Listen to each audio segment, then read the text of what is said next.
नमस्कार. मी LP उगीले आपल्यासोबत आहेत. लातूर जिल्ह्याचे भाजपचे जिल्हाध्यक्ष, सर्वसामान्य माणसाच्या अडीअडचणीला धावून जाणार नेतृत्व, नाव मालक असलं तरी खऱ्या अर्थानं जनसेवक असलेला हा नेता. त्यांच्याबद्दल आपण मनोगत त्यांचंही जाणून घेऊया. तत्पूर्वी आम्ही काही प्रश्न विचारणार आहोत त्यांना. मालक, तुम्ही नावाप्रमाणे खऱ्या अर्थानं पालक आहात. गोरगरिबांचे, अहमदपूर तालुक्यातल्या जनतेचे तुम्ही नेते आहात. तर मला आता भाजपच्या दृष्टीनं तुमची काय भूमिका असेल हे जाणून घ्यायचे.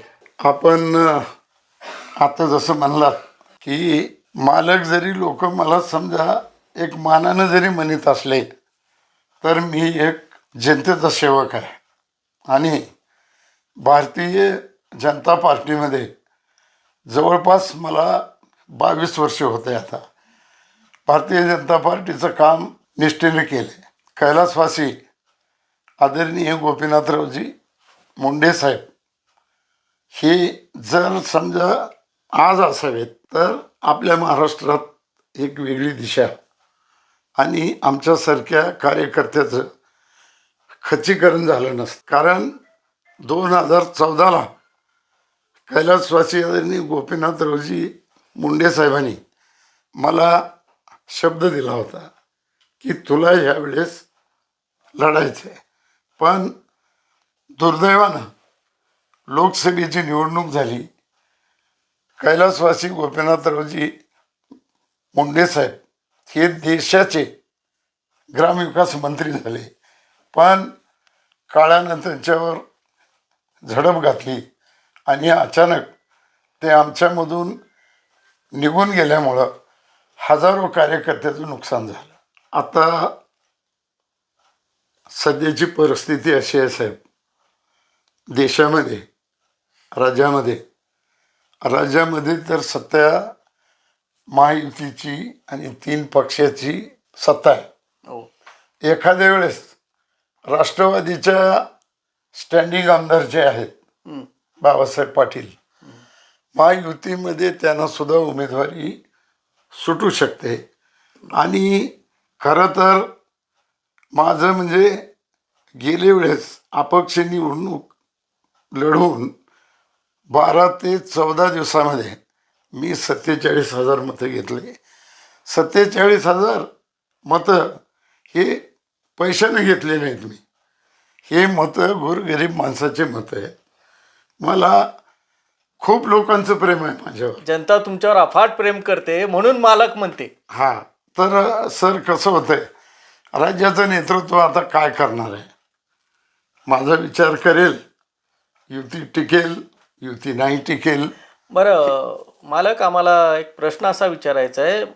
श्रंगारे साहेब माझे मित्र आहेत. हो, त्यांनी सरळ सरळ असा आरोप केला की मी युतीतून लढत असलो तर युतीतले बरेच घटक पक्ष माझ्यासोबत नव्हते, माझा विश्वासघात झाला, माझा पराभव झाला. या संदर्भात आपलं काय मत आहे? साहेब, श्रंगारे साहेबजी जे आपल्याशी बोलले ते चुकीचं बोलले असं माझं मत आहे, स्पष्ट मत आहे. कारण मी होतो ना त्याच्यात. कसं झालं साहेब की संविधान 400 पारचा नारा आमचा, आणि 400 पार झालं तर महाआघाडीच्या लोकांनी बौद्ध समाजामध्ये फार मोठं संविधान हटविण्याचं षडयंत्र रचलं आणि त्याचा फटका. नाही, त्याच्या अगोदर माझं असं म्हणणं आहे की तुमच्या आता बाकीच्या जिल्ह्याचं सोडून द्या, अहमदपूर विधानसभा मतदारसंघामध्ये तुमचे जे घटक पक्ष होते, उदाहरणामध्ये विद्यमान आमदार तुमच्या श्रंगारे साहेबासाठी प्रचार केले नाहीत अशी सरळ सरळ त्यांच्या कार्यकर्त्यांची भाषा आहे. त्या संदर्भात आपलं काय? नाही साहेब, कसं होतं की घटक पक्ष जो आहे आमचा राष्ट्रवादीच्या कार्यकर्त्यांनी आमचं काम केलं नाही हे अगदी स्पष्ट आहे. आणि त्यांनी जर समजा काम केलं असतं, भारतीय जनता पार्टीचा एक महायुतीचा घटक म्हणून, तर निश्चित श्रंगारे साहेबाचा विजय झाला असता. म्हणजे एका अर्थानं घटक पक्ष नावाला होते, नावाला होते, प्रत्यक्ष काम केलं नाही. नाही केलं.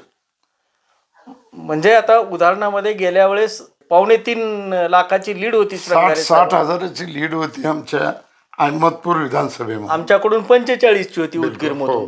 तर यावेळेस साहेब 4,000ची लीड आम्ही दिली येस, आणि तुमच्या उदगीरने 4,000ची दिली. बिलकुल. हे 2 विधानसभा जर सोडल्या तर कुठं 18,000 मायनस गेलं, कुठे 19 गेलं, कुठं 35 गेलं. भाजपचे नेते म्हणून तुम्ही इमान इतबारे काम केलात, ह्याची पावती पक्षश्रेष्ठीकडे कुठं नोंद आहे का? नाही, नोंद तर राहणारच साहेब, पण आता राज्याचं नेतृत्वही आमचं खूप अडचणीत आहे. अजितदादांनी केलेली चूक भाजपच्या मुळावर ठरते का? नाही, आता कसं होतंय साहेब, हे आता थोडंसं अजितदादाला काय वाटलं, कसं वाटलं, शरद पवारपासून त्यांना म्हणजे का बाजूला यावं वाटलं आणि आमच्यासोबत काय यावं वाटलं, हे आता ह्याच्यामध्ये मला नाही सांगता येणार की नाही, हे. पण तुमचे प्रवक्ते गणेशदादांनी सांगितलं की फार मोठी चूक झाली भाजपची त्यांना घेऊन, गरज नसताना. कारण ऑलरेडी भारतीय जनता पक्ष आणि शिंदे साहेबाची शिवसेना ह्याच्यामध्ये बहुमत असताना हो, ह्यांना का घेतलं? त्याचे काही दुष्परिणाम आता भोगावे लागतील का विधानसभेला? जसे लोकसभेला भोगले गेले, आता विधानसभेलाही तसं काही होईल का? साहेब आता कसं आहे की अजित पवार साहेब जर आणखी विधानसभेमध्ये महायुतीत राहिले समजा, तर अजितदादा पवार साहेबाचे जिथं जिथं आमदार आहेत, आता उदाहरणार्थ आमच्या इथं आमदार आहेत, त्यांनी आमचं काम केलं नाही तर आम्ही त्यांचं काम स्पष्ट करणार नाही. उदगीरमध्ये काय राहील? उदगीरची परिस्थिती साहेब आज तरी काही नक्की बोलण्यासारखी नाही.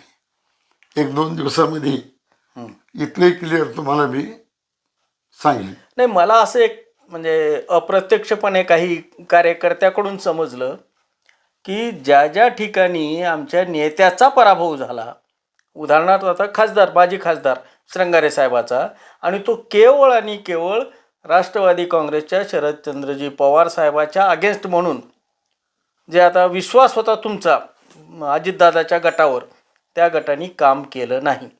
त्याच्यामुळं आम्ही विश्वासात राहिलो आणि धोका घेतलो. साहेब आता इथं विद्यमान जे आमदार आहेत हो, राष्ट्रवादीचे आणि ते कॅबिनेट मंत्री आहेत, त्यांनी श्रंगारे साहेबाकरता खूप प्रयत्न केले.